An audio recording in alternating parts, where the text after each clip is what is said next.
अब हम इसकी एक एग्जांपल देख लेते हैं। डेट के ऑब्जेक्ट को बनाकर उसमें कंपोनेंट को एक्सट्रैक्ट करके उसको अपडेट करके हम देख लेते हैं किस तरीके से चेंजेस आएंगी। पहले एक वेरिएबल या var date equals to new date, और अगर मैं इसे सिर्फ प्रिंट करवा दूं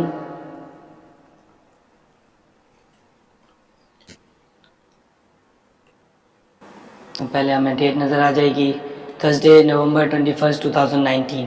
इसका मतलब ये डेट आ रही है थर्सडे नवंबर 21, 2019। अब मैं अगर इसके कुछ कंपोनेंट्स को इंडिविजुअली एक्सेस करना चाह रहा हूँ, मैंने कहा console dot log date dot get day,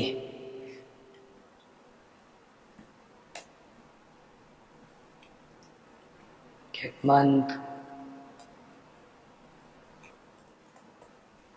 gate full year.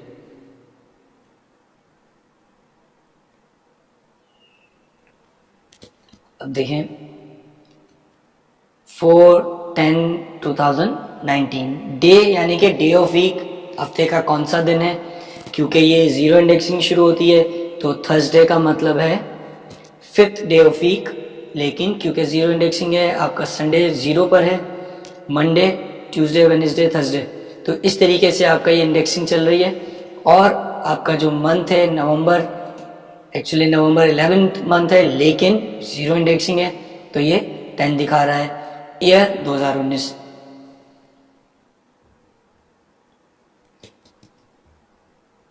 अब अगर मैं इस डेट को अपडेट कर दूं, मैं लिखता हूं date dot set full year और इसमें फ्यूचर की डेट ऐड कर देते हैं 2020 और डेट का ऑब्जेक्ट पूरा प्रिंट करके देखते हैं।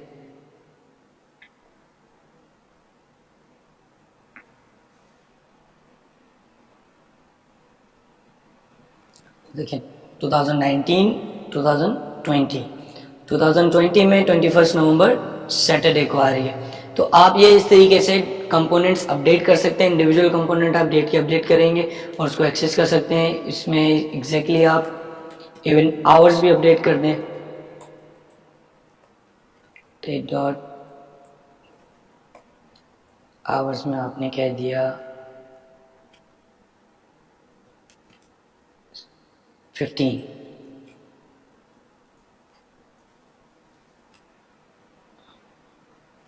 तो 15 आ जाएगा यानी कि दोपहर के 3 बज रहे हैं। तो इस तरीके से आप सारे कंपोनेंट, जितने भी कंपोनेंट हैं उनको एडिट, एक्सेस भी कर सकते हैं और अपडेट भी कर सकते हैं। अब सवाल ये उठता है कि आपका जो डे है या मंथ है वो न्यूमेरिक है। अगर मैं एक्सेस करता हूँ डे ऑफ वीक तो मुझे 0, 1, 2, 3, 4 में से कोई एक नंबर रिटर्न करता है। तो ये मुझे ये नहीं बताता। जब आप डेट का ऑब्जेक्ट पूरा प्रिंट करते हैं तो वो बताता है फ्राइडे है, थर्सडे है, मंडे है।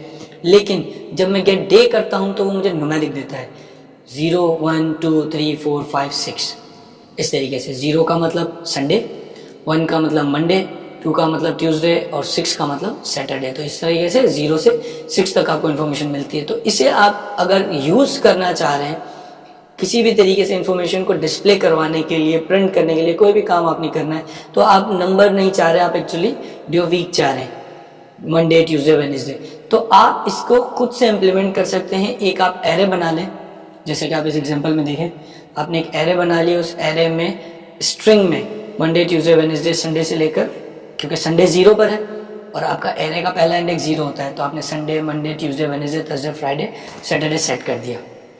उसके बाद आप गेट डे कॉल करें। गेट डे में जो भी इंडेक्स आया है वो आप अपनी एरे में पास करें, तो एरे में उस इंडेक्स के अगेंस्ट में जो स्ट्रिंग मौजूद होगा वो आपको मिल जाएगा और आप उसको एक्सेस करके प्रिंट करा सकते हैं, या जो कोई और मैनिपुलेशन करनी है, कुछ प्रिंट करना है, जो भी आपने करना है आप उसको यूटिलाइज कर सकते हैं। अगर आप ये कैलकुलेट करना चाह रहे हैं कि दो टाइम के दरमियान कितना डिफरेंस है, फॉर एग्जांपल आपकी रजिस्ट्रेशन की लास्ट डेट है 25 नवंबर और आज है 21 नवंबर, तो अब आपने ये तो देख लिया कि आज 21 नवंबर है और लास्ट डेट 25 नवंबर है। अब आपने ये देखना है कि दोनों में डिफरेंस कितना है, कितने दिन का डिफरेंस है या कितने आवर्स का डिफरेंस है।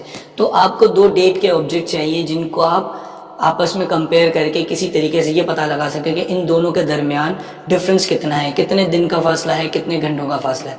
तो उसके लिए जो सबसे इम्पोर्टेंट रोल प्ले करता है वो गेट टाइम का फंक्शन है। जैसा कि गेट टाइम में हमने देखा था कि वो यूनिक्स टाइम है, मिली सेकेंड्स में टाइम मिलता है कि 1 जनवरी 1970 से लेकर आज तक कितने मिली सेकेंड गुजरे हैं। तो अगर मैं एक डेट का ऑब्जेक्ट बनाऊं जिसमें मैं लिखूं 21 नवंबर 2019, एक डेट का ऑब्जेक्ट 21 नवंबर 2019, तो उसके जो मिली सेकेंड होंगे वो होंगे 1 जनवरी 1970 से लेकर 21 नवंबर 2019 तक। तो वो एक मुझे टाइम स्टैम्प मिल जाएगा मिली सेकेंड्स में। एक और डेट का ऑब्जेक्ट बनाऊं, उसमें मैं पास करूं 25 नवंबर 2019, तो अब उसका जो मिली सेकेंड होंगे वो होंगे 1 जनवरी 1970 से लेकर 25 नवंबर तक के। अब डेफिनेटली टाइम ज़्यादा है, 4 दिन एक्स्ट्रा है, तो मिली सेकेंड्स में जो टाइम होगा वो भी ज़्यादा होगा। अब आप क्या कर सकते हैं कि इन दोनों टाइम मिली सेकेंड्स को आपस में डिफरेंस कैलकुलेट करके आप उससे रिजल्ट निकाल सकते हैं। जैसे कि आप इस एग्जांपल में देखें, इस एग्जांपल में हमने एक डेट ली है जून 14, 2019 10:45 25 सेकेंड, जून 28। तो अब आपके पास दो डेट आ गई हैं, एक डेट है 14 जून और एक है 28 जून। अब आपने दोनों का टाइम निकाला तो d2 dot get time minus d1 dot, अब क्योंकि जो डेट बड़ी होगी यानी कि जो टाइम बड़ा होगा उसी से आप माइनस करेंगे। तो आप ये चेक करना चाह रहे हैं 14 जून और 28 जून में कितने दिन का डिफरेंस है। तो आपने गेट टाइम लिया d2 का और आपने उसमें से माइनस किया गेट टाइम d1, तो आपने डिफरेंस निकाला तो आपके पास एक मिली सेकेंड्स का डिफरेंस आएगा। अब यहाँ पे एक चीज समझना जरूरी है, जो समझना जरूरी है वो ये कि आपके दिन के कितने घंटे होते हैं, कितने मिनट्स होते हैं और कितने सेकंड होते हैं। अगर मैं आपसे कहूँ एक दिन में कितने सेकंड्स हैं तो या मिली सेकंड्स हैं, तो आप कैसे कैलकुलेट करेंगे। एक दिन में 24 घंटे होते हैं, 24 आवर्स, हर घंटे में 60 मिनट होते हैं। तो आपने 24 मल्टीप्लाई बाय 60 किया तो आपको पता चल गया कि एक दिन में कितने मिनट्स हैं। अब हर मिनट में 60 सेकंड होते हैं, तो आपने उसको जब 60 जो मिनट्स आए थे उसको जब आप 60 से मल्टीप्लाई करेंगे तो आपको पता चल जाएगा 24 घंटों में कितने सेकंड्स हैं। हर सेकंड में 1000 मिली सेकंड होते हैं, तो आपने उसको 1000 से मल्टीप्लाई कर दिया तो आपको पता चल जाएगा कि 24 घंटों में कितने मिली सेकंड्स होते हैं।